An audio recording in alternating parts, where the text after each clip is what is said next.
קצת לחץ באוויר, אבל הכל בסדר. נעבור את זה, יהיה בסדר. על הגילי! גילי רייכמן!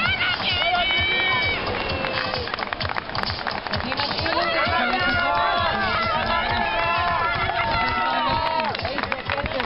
כל הכבוד!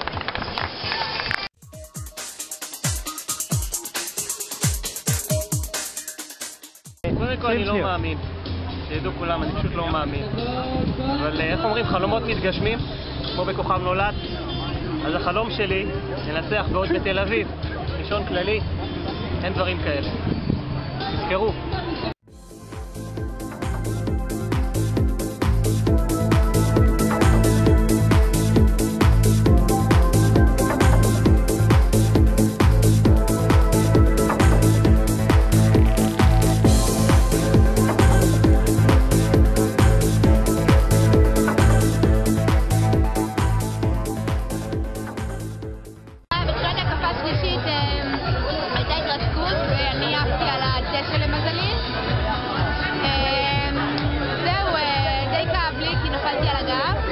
אבל למזלי נפלתי על הדשא והחבלות הן ממש שטחיות.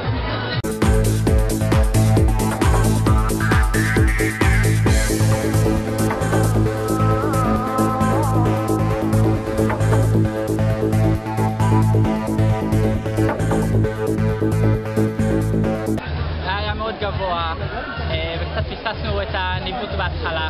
באופניים היה נחמד מאוד עם הדרפטינג, היה קצת צריך להיזהר כי היו הרבה אנשים על המסלול, אבל בסך הכל אני חושב שהרוב עבר בסדר. ובריצה כבר יכולתי קצת יותר להכתיב את הקצב שלי, גם היו קצת הרבה אנשים על המסלול, אבל עדיין היה אפשר לזרום עם הריצה.